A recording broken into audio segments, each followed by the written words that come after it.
नाज़रीन ग्रामी, बस पहाड़ी इलाके से गुजर रही थी।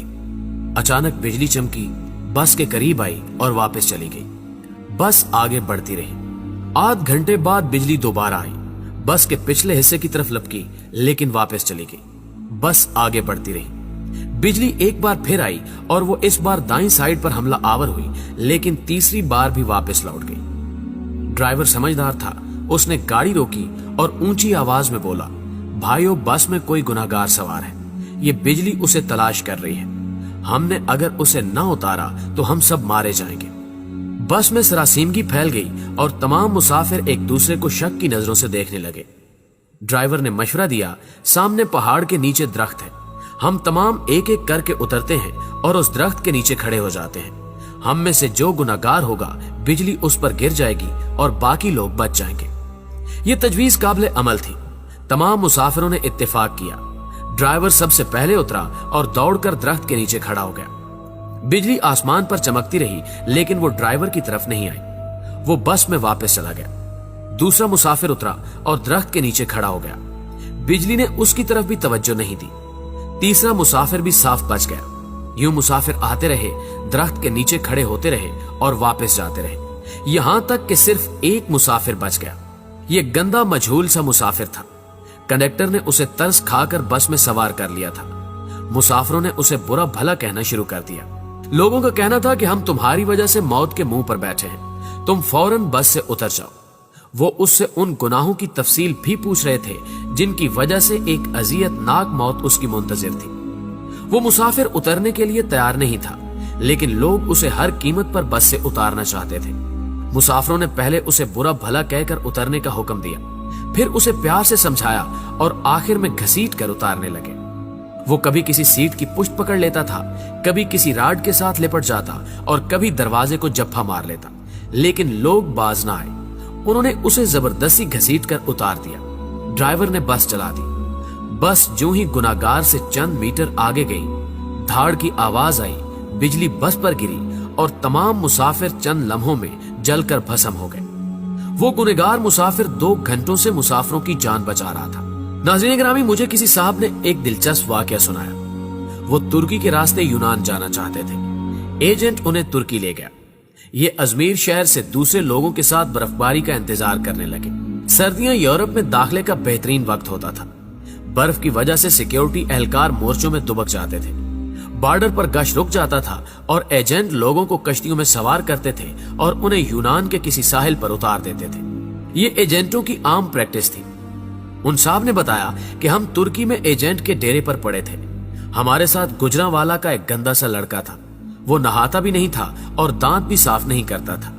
उससे खौफनाक बू आती थी। तमाम लोग उससे परहेज करते थे। हम लोग दिसंबर में कश्ती में सवार हुए। हम में से कोई शख्स उस लड़के को साथ नहीं ले जाना चाहता था। हमने उसे रोकने की कोशिश की, लेकिन वो रोना शुरू हो गया। एजेंट के पास वक्त कम था, चुनांचे उसने उसे ठुड्डा मारकर कश्ती में फेंक दिया। कश्ती जब यूनान की हदूद में दाखिल हुई तो कोस्ट गार्ड एक्टिव थे। यूनान को शायद हमारी कश्ती की मुखबरी हो गई थी। एजेंट ने मुख्तलिफ रास्तों से यूनान में दाखिल होने की कोशिश की, मगर हर रास्ते पर कोस्ट गार्ड थे। इस दौरान उस लड़के की तबीयत खराब हो गई। वो उल्टियां करने लगा। हमने एजेंट से एहतजाज शुरू कर दिया। एजेंट टेंशन में था, उसे गुस्सा आ गया।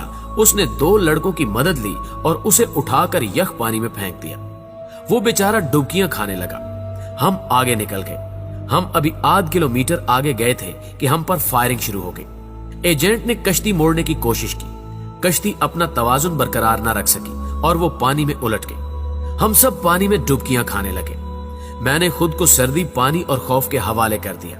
मेरी आंख खुली तो मैं अस्पताल में था। मुझे अमले ने बताया कि कश्ती में सवार तमाम लोग मर चुके हैं, सिर्फ 2 लोग बचे हैं। मैंने दूसरे शख्स के बारे में पूछा। डॉक्टर ने मेरे बेड का पर्दा हटा दिया। दूसरे बेड पर वही लड़का लेटा था जिसे हमने अपने हाथों से समंदर में फेंका था। समंदर की लहरें धकेलकर उसे साहिल तक ले आई थी। मुझे कोस्ट गार्ड ने बचा लिया था, जबकि बाकी लोग गोलियों का निशाना बन गए या फिर सर्दी से ठिठर कर मर चुके थे। मैं 15 दिन अस्पताल में रहा। मैं इस दौरान ये सोचता रहा कि मैं क्यों बच गया। मुझे कोई जवाब नहीं सूझता था। मैं जब अस्पताल से डिस्चार्ज हो रहा था, मुझे उस वक्त याद आया कि मैंने इस लड़के को लाइफ जैकेट पहनाई थी। एजेंट जब उसे पानी में फेंकने के लिए आ रहा था तो मैंने फौरन बाग से जैकेट निकालकर उसे पहना दी थी। ये वो नेकी थी जिसने मुझे बचा लिया।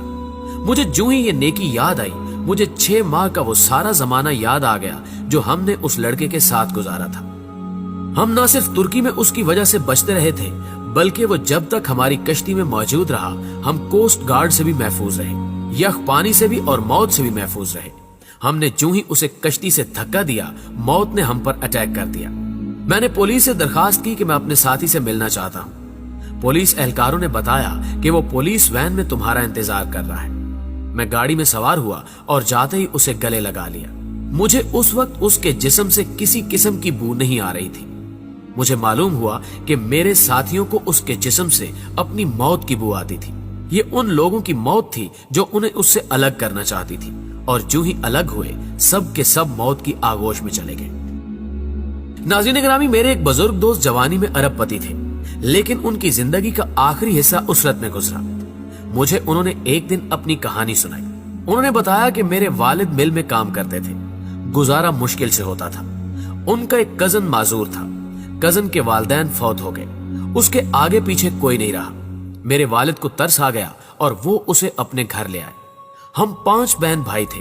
घर में गुर्बत थी और ऊपर से एक माजूर बच्चा सर पर आ गया। वालदा को वो अच्छे नहीं लगते थे। वो सारा दिन उन्हें कोसती रहती थी।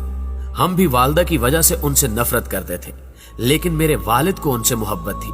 वो उन्हें हाथ से खाना भी खिलाते थे और उनका बोल बराज भी साफ करते थे और उन्हें कपड़े भी पहनाते थे।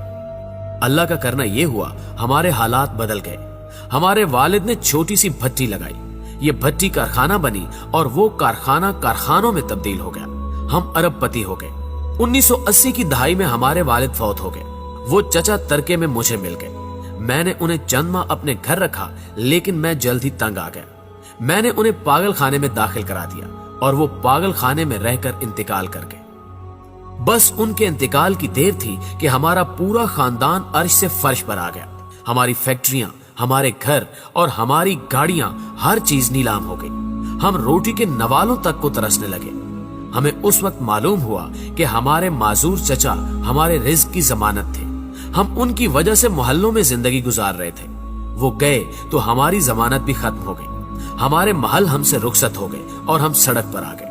प्यारे दोस्तों, ये तीनों वाकयात आपके लिए हैं। हम नहीं जानते कि हम किन लोगों की वजह से जिंदा हैं, हम किन की वजह से कामयाब हैं और हम किन की बदौलत मोहल्लों में जिंदगी गुजार रहे हैं। हम ये भी नहीं जानते कि हम किसको बस से उतारेंगे, हम किसको कश्ती से बाहर फेंकेंगे और हम किसके खाने की प्लेट उठाएंगे, और वो शख्स हमारा रिस्क, हमारी कामयाबी और हमारी जिंदगी साथ ले जाएगा। हम हरगिज नहीं जानते, लिहाजा हम जब तक उस शख्स को पहचान नहीं लेते, हमें उस वक्त तक किसी को बस, कश्ती और घर से निकालने का रिस्क नहीं लेना चाहिए, क्योंकि हो सकता है हमारे पास जो कुछ हो वो सब कुछ उस शख्स का हो, और अगर वो चला गया तो सब कुछ चला जाए, हम न रहे, मट्टी का ढेर बन जाए। प्यारे दोस्तों, हमेशा की तरह मुझे उम्मीद है कि आज की ये वीडियो ना सिर्फ आपको पसंद आई होगी, बल्कि आपके इल्म में खातिर खा इजाफे का बायस भी बनी होगी। अगर आज भी आप इस वीडियो में की गई बातों से इत्तेफाक करते हैं तो इस वीडियो को लाइक करते हुए अपने दीगर दोस्तों के साथ फेसबुक और व्हाट्सएप पर जरूर शेयर कीजिएगा।